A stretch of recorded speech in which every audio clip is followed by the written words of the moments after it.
무효표만 109만 표가 나왔습니다. 이번 2026년 교육감 선거 결과를 한번 보겠습니다. 교육감 후보의 도덕적 해이가 그렇다면 이 교육감 직선제의 대안은 무엇이 있을까요? 시장과 교육감은 친구가 될 수 있을까? 과연 시장과 교육감이 친구가 되어야 될까요? 아니면 친구가 될 수밖에 없는 상황일까요? 오늘은 그 이야기에 대해서 해보도록 하겠습니다. 지난 2026년 6월 3일 제9회 전국 동시지방선거가 진행이 되었습니다.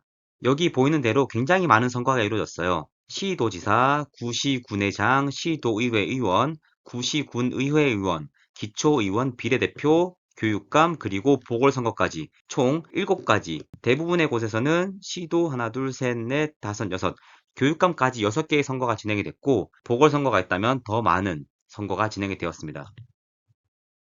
그런데 이 선거 중에 오늘 저희가 살펴볼 선거는 교육감 선거입니다. 이 교육감 선거에 대해서 말이 많았습니다. 기사들을 가지고 왔는데요. 누가 후보인지 무관심 속 깜깜이 교육감 선거가 이루어지고 있다. 그리고 여기 또 중요한 내용이 있는데 무효표만 109만 표가 나왔습니다. 누군지도 모르는 교육감을 아예 안 찍었다는 의미죠. 이 교육감 무효표는 아래에도 보이는 것처럼 교육감 선거 무효표 108만 7천 표, 전체의 4%고요. 시도지사에 비하면 2.5배, 그러니까 일반적인 무효표의 수준이 아니었다는 겁니다. 그래서 이 교육감 선거에 대해서 굉장히 많은 말들이 나오고 있는데 오늘은 그 교육감 선거에 대해서 함께 이야기를 나누어 보도록 하겠습니다. 한번 생각해보죠. 교육감 선거는 왜 관심이 없을까요? 사실 많은 사람들에게 물어보면 시장 그리고 도지사는 굉장히 관심이 많습니다.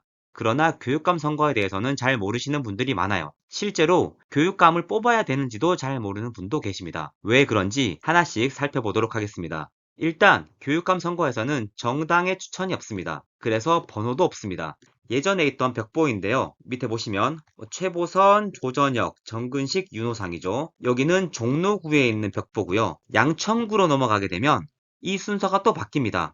조전혁이 1번으로 왔죠. 그 다음 정근식, 윤호상, 최보선. 왜 그럴까요? 교육감 선거에서는 정당 추천이 없고 번호도 없기 때문에 선거구마다 후보자 이름 순서가 계속 바뀝니다. 그리고 이러한 것에 더해서 교육감에 대해서 잘 모르고 있기 때문에 이런 정보 비용이 굉장히 비쌉니다. 시도지사의 경우에는 가만히 있어도 뉴스나 다양한 언론을 통해서 많은 소식들이 전해지는데 교육감에 대해서는 사실 많은 보도가 이루어지지 않고 있죠. 그렇기 때문에 유권자들이 알아야 될 정보 비용, 정보에 들어가는 비용이 굉장히 비싼 어려움이 있습니다. 이러한 추세를 한번 구글 트렌드로 살펴봤습니다. 다른 선거의 강한 이슈몰이 속에 사실 교육감 선거는 미미한 존재감을 가지고 있습니다. 구글 트렌드에서 교육감 선거와 시장 선거를 한번 분석해 봤는데요. 실제 선거가 이루어졌던 2026년 6월 3일에는 교육감 선거와 시장 선거의 트렌드 비율이 5대1 정도로 5분의 1 정도의 관심이 있다는 거죠. 시장 선거 그리고 도지사 선거에 비해서 교육감 선거는 5분의 1의 관심만 받고 있다는 것을 볼 수 있습니다. 그리고 앞서 얘기한 기사에서도 나왔던 내용입니다. 내 한 표로 바뀌는 것이 무엇인가? 효능감이 부족하다는 거죠. 이러한 인식은 무효표로 나옵니다.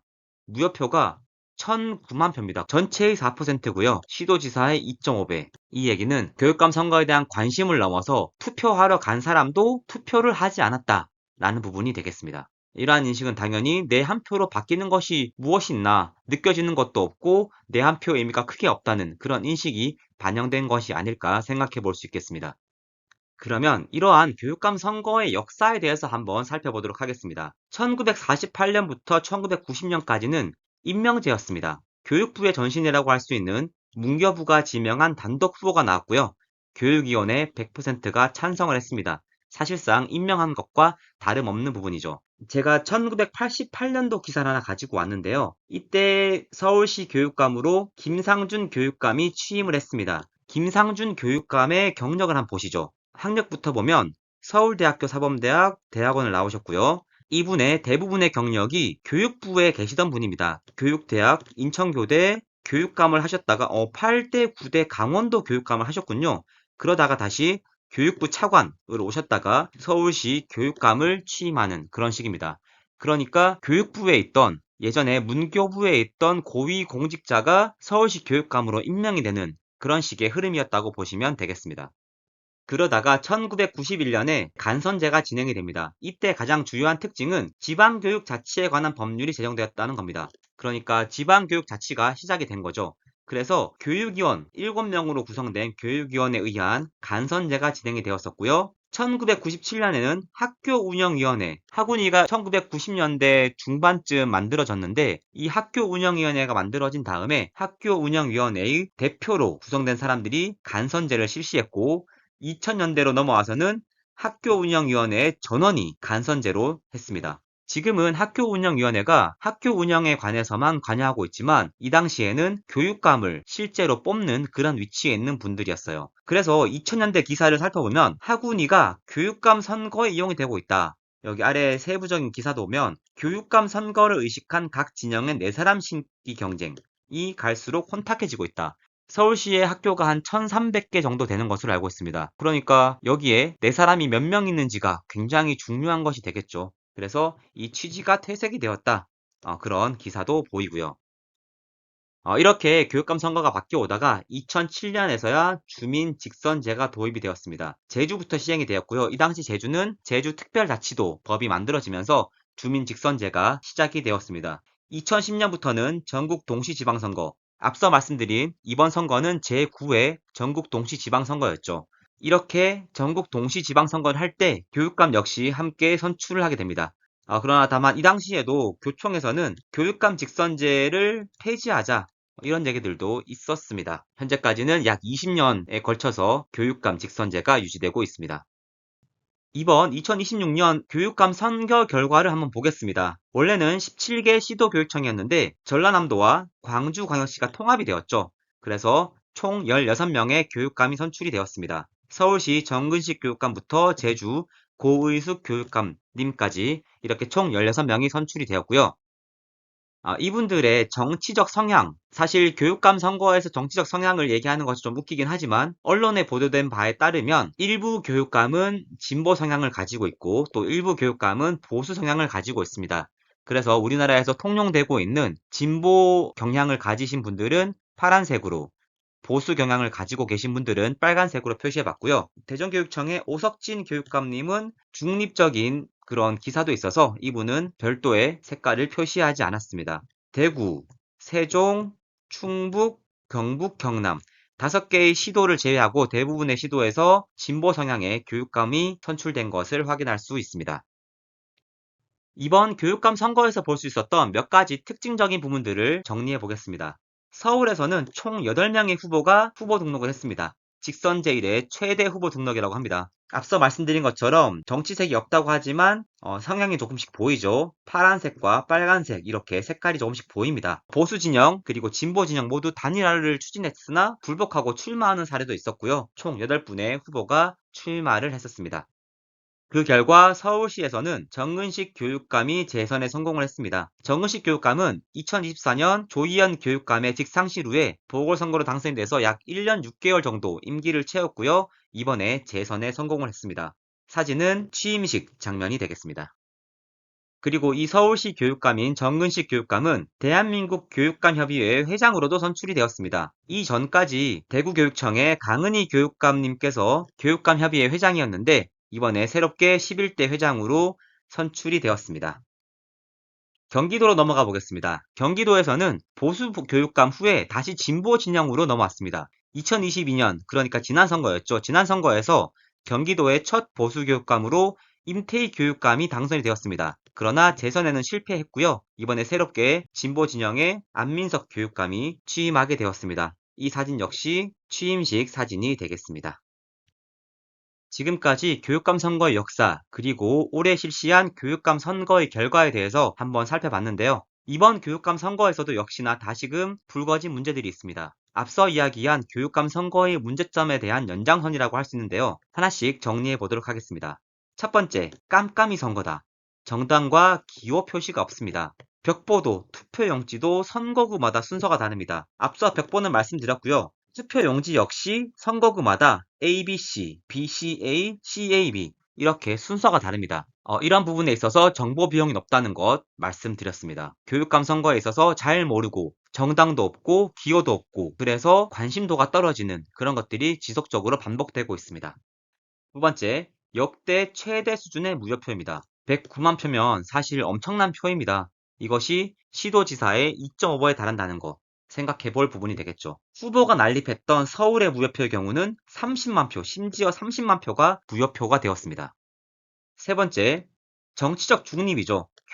교육은 정치적 중립입니다. 하지만 사실상 기성정당을 연상시키는 색깔을 사용하고 있습니다. 우리나라 같은 경우는 파란색과 빨간색으로 대변되고 있죠. 교육감 후보 자격에도 알 수 있듯이 정당의 당원이 아니어야 되고요. 교육감 선거에서는 정치색이 있으면 안 됩니다. 그러나 사실상 기성정당을 연상시키는 색깔을 쓰고 있고 빨간색, 파란색으로 벽보도 붙여지고 있는 상황입니다.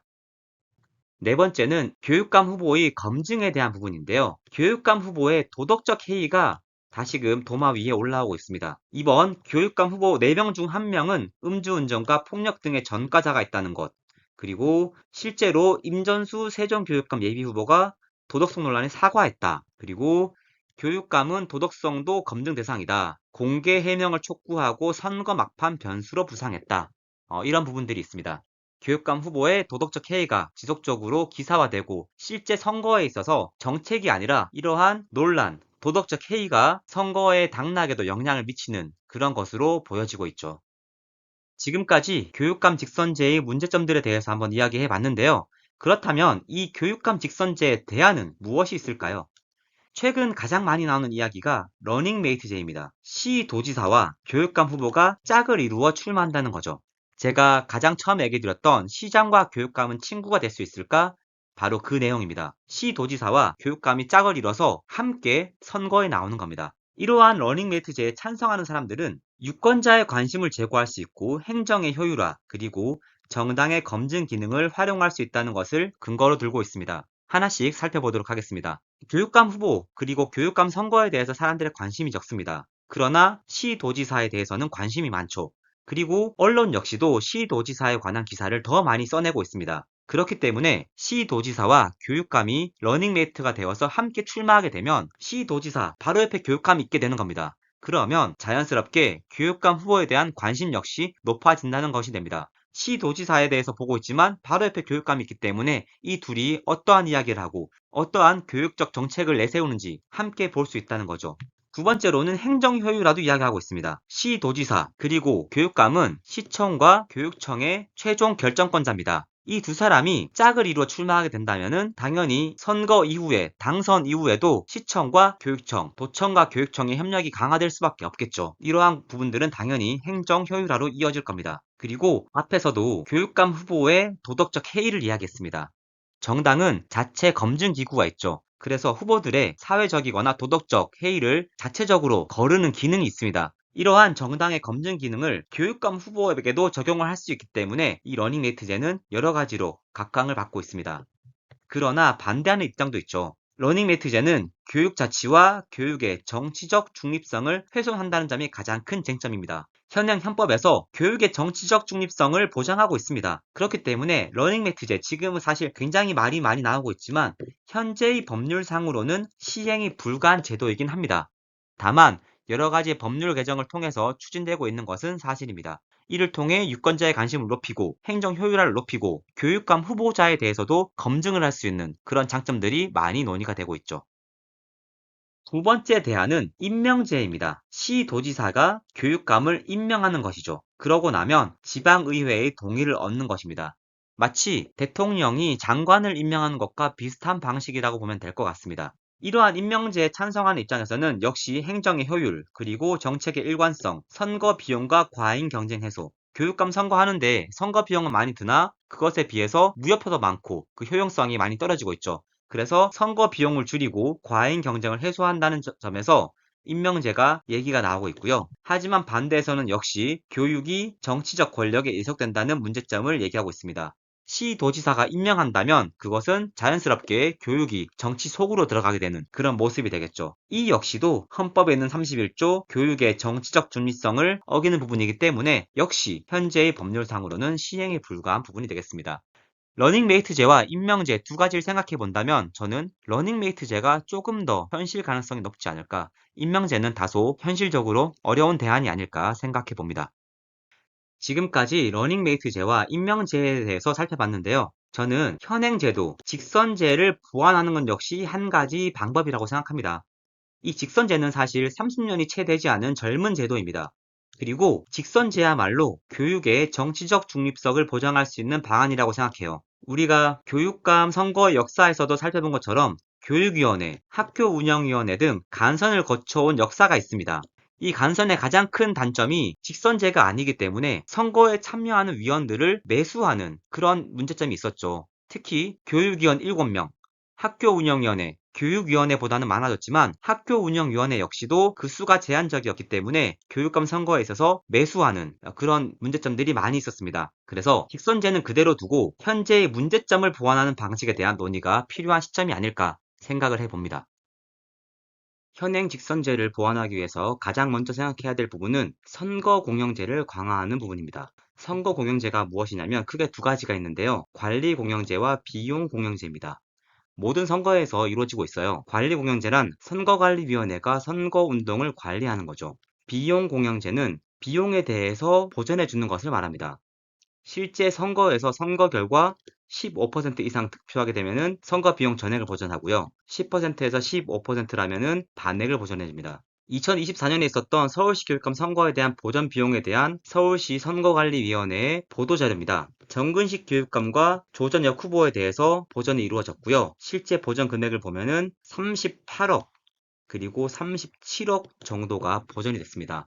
그러니까 서울시 교육감 선거를 한번 치르는 데 있어서 38억에서 39억 정도 제한액이 있네요. 제한액이 약 39억 원이기 때문에 이 정도를 사용해서 선거를 치렀다고 볼 수 있겠습니다. 여기서 생각해 볼 부분이 바로 비용 문제인데요. 시도지사와 교육감 선거는 규모는 비슷하지만 시스템은 완전히 다릅니다. 시도지사의 경우에는 정당에서 나오기 때문에 정당의 경선이 지원이 되고요. 정당의 보조금이나 정당의 조직력 지원이 가능합니다. 그러나 교육감은 그런 정당 추천이 이루어지지 않죠. 그래서 교육감 선거에서의 그 비용은 온전히 개인의 몫입니다. 그래서 개인의 자금력이 매우 중요하죠. 일부 교육감들은 펀드를 그래서 만들기도 합니다. 10% 이하 득표 시에는 완전한 손실, 영원이 돼버리는 겁니다. 그래서 일부 교육계에서는 폐가 망신하려면 교육감 선거에 나가라. 이런 얘기가 있을 정도로 개인의 선거 비용에 대한 부담이 굉장히 크다는 부분이 있습니다. 선거 공영제와 관련해서 또 하나 생각해 볼 부분은 TV 토론회와 관련된 부분입니다. 실제로 선거가 진행되면 많은 TV 토론들이 이루어지는데요. 시도지사와 교육감 선거는 똑같이 TV 토론회가 이루어지지만 그 결이 다릅니다. 시도지사의 경우에는 원내 의석수나 정당 지지율 등을 통해서 후보자를 초대하게 됩니다. 그러니까 후보자를 초대함에 있어서 어떤 일정한 기준이 있다는 거죠. 또한 주요 정당들이 3, 4개 정도이기 때문에 대부분 3, 4명의 정도의 후보만으로 토론회가 이루어집니다. 그러나 교육감 선거는 상황이 다릅니다. 후보자를 초대하기 위한 별도의 초대 여건을 만들어야 됩니다.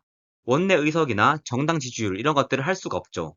그래서 그나마 사용하는 것이 여론조사의 지지율인데 이건 역시 조사하는 단체나 기관에 따라서 차이가 있다는 점이 한계로 지적이 되고 있습니다. 또한 이번 선거에서 서울시처럼 후보의 난립, 8명이나 되는 후보가 오게 되면 다자간 토론이 이루어져야 되기 때문에 그 토론 역시 굉장히 어렵습니다. 마지막으로 교육감 선거에 대한 관심과 기대가 떨어지기 때문에 늦은 방송 시간이 편성되는 점도 TV 토론회에 있어서 시도지사와 교육감 선거가 다른 부분이 되겠습니다. 이러한 선거공영제를 지원하기 위한 방안으로 생각해 볼 수 있는 것이 첫 번째, 공동선거사무소 지원입니다. 선거를 치르기 위해서는 선거사무소가 만들어져야 되죠. 하지만 그건 역시 임대비, 대여료 이런 것들이 비용이 발생하게 됩니다. 그렇기 때문에 공동선거사무소를 지원한다는 점, 그리고 개인 유세나 전단지, 이러한 개인적으로 지출해야 되는 돈들을 줄여주는 거죠. 그리고 TV 토론의 기준이나 방안을 마련하고 교육감의 공약 역시 검증이 잘 안 되고 있습니다. 그런 것들을 위해 교육감 공약 검증위원회라는 공공기관을 마련해 보는 것도 한 가지 대안이 될 수 있겠습니다. 이러한 것들을 통해서 선거 공영제를 강화해 보는 것이 한 가지 방법이 되겠습니다. 또 한 가지 생각해 볼 수 있는 부분은 별도의 교육감 선거법을 만들어 보는 것입니다. 사실 법을 만드는 것은 매우 어려운 일이죠. 그리고 이 교육감 선거법을 만드는 것은 러닝메이트나 임명제의 논의에 비해서 훨씬 관심도가 떨어지는 것이 사실입니다. 그런데 이 교육감 선거법을 만들게 되면 여기에 담길 내용들은 앞서 이야기한 선거공영제 조항들을 모두 넣을 수가 있다는 장점이 있습니다. 후보의 자격을 강화하고 검증 기준을 강화하는 점, 그리고 유권자에 대한 이야기도 많죠. 최근에 유권자가 확대가 되었지만 16세 정도로 확대하는 그런 방안들, 그리고 최근에 많이 논의가 되고 있는 교원의 정치 기본권 관련 내용들 역시 함께 다뤄볼 수 있는 그런 법이 되겠습니다. 네, 여기까지 교육감 선거 역사, 그리고 올해 있었던 교육감 선거의 결과, 직선제의 문제점과 여러 가지 대안에 대해서도 살펴봤습니다. 2026년 7월 새로운 교육감의 임기가 시작이 됩니다. 한번 새로운 교육감님들의 1호 결재를 보겠습니다. 정은식 교육감은 1호 결재로 마음회복 캠퍼스를 추진했습니다. 2024년에 1호 결재가 기초학력 관련된 걸로 알고 있는데, 이번에는 마음회복, 학생들의 마음회복에 대한 것을 1호 결재로 했고요. 안민석 경기교육감은 1호 결재로 폰 프리스쿨, 스마트폰 대신에 독서와 예술, 체육활동을 강화하겠다는 것을 1호 결재로 했고, 이병도 충남교육감은 1호 결재로 최근 넷플릭스에 많이 나오고 있죠. 참교육으로 대변되는 교권보호관 추진단을 발족하는 것을 1호 결재로 했습니다. 각자 교육감님들이 가지고 계신 생각에 따라서 여러 가지 정책들이 나올 겁니다. 앞으로 새로운 교육감에게 바라는 정책이 있다면 댓글로도 많이 남겨주시고요. 오늘 내용에 대해서 하시고 싶은 말씀이나 잘못된 내용, 저 역시도 자료를 조사해서 영상을 만들고 있기 때문에 잘못된 부분이 있을 수 있습니다. 잘못된 부분들은 가감없이 댓글 달아주시면 제가 또 다음 영상에서 설명드리도록 하겠습니다. 항상 감사합니다.